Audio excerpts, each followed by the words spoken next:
Hi friends, இப்போ பாருங்கள் நம்ம சிக்கனை வச்சு ஒரு டிஷ் செய்ய போகிறோம். அது எப்படி செய்கிறதுன்னு பார்க்கலாம். அதுக்கு என்ன பேர் வைக்கலாம் நீங்களே சொல்லுங்கள். இப்போ பார்க்கலாம். எண்ணெய் ஊற்றிக்கலாம்.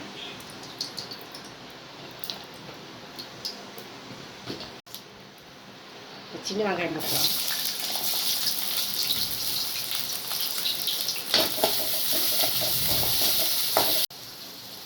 கருவேப்பிலை கொஞ்சம் போட்டுக்கலாம்.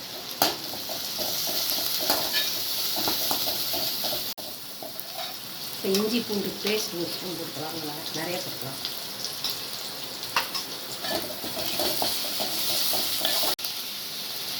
தக்காளி கொஞ்சம் போட்டுக்கலாம்.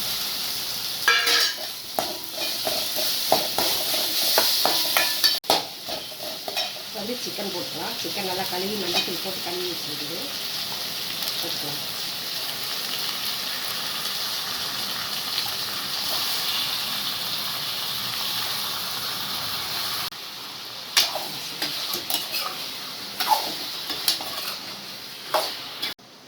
மஞ்சத்தூள் போட்டுக்கலாம்.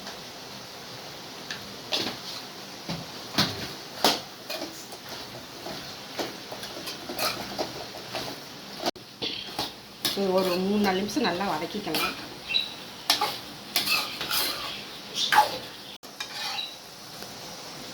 இப்போ மிளகாத்தூள், இது வந்து காஞ்ச மிளகாய், மல்லி விதை, பட்டை ஒரு 3, கிராம்பு ஒரு 4-5, சோம்பு, சீரகம், மிளகு எல்லாம் வறுத்து சும்மா வெறும் அரிசத்திலே போட்டு வறுத்து அரைச்ச பவுட்ரு அதை போட்டுக்கலாம்.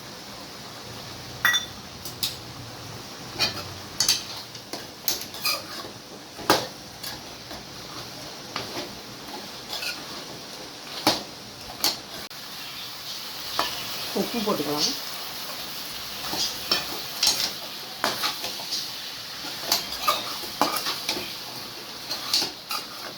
இந்த மாதிரி செஞ்சிங்கன்னா சாப்பாடு போட்டு கஞ்சி சாப்பிட்டோம், சாம்பார் வச்சு சாப்பிட்லாம், ரசம் வச்சு சாப்பிட்டோம்னா டேஸ்ட்டு நல்லா இருக்கும். நாக்கட்டி வச்சு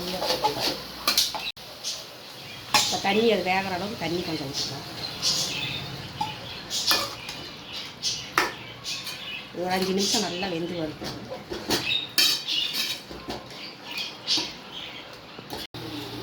இப்போ சிக்கன் வெந்துருச்சு. மிளகுத்தூள் போட்டுக்கலாம். முன்னையே மிளகு போட்டு வறுத்து அரைச்சியும் போட்டுருக்குறோம். இப்போ கொஞ்சம் மிளகுத்தூள் கடைசியாக போட்டுக்கலாம். நல்லா டேஸ்ட்டாக இருக்கும். சளிக்கும் நல்லது. நல்லா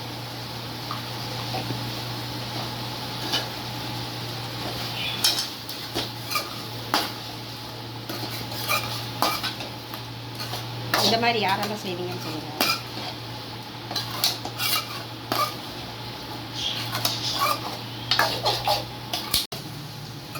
இப்போ பாருங்கள், சூப்பரான சிக்கன் டேஸ்டியான வறுவல் தயாராகிடுச்சு. பாருங்கள், சூப்பராக. மிளகு நிறைய போட்டுருக்குறோம். இந்த மாதிரி மிளகு போட்டு சாப்பிட்டா உடம்புக்கு நல்லது. அதனால் நீங்கள் செய்யலாம்.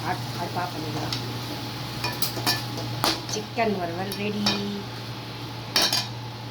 இந்த மாதிரி நீங்களும் செஞ்சு பார்த்துட்டு எப்படி இருக்குன்னு சொல்லுங்கள். லைக் பண்ணுங்கள். பிடிச்சிருந்தா சப்ஸ்கிரைப் பண்ணுங்கள். கொஞ்சமாக மல்லித்தலை போட்டுக்கலாம். வாங்க சாப்பிட்லாம். பாய்.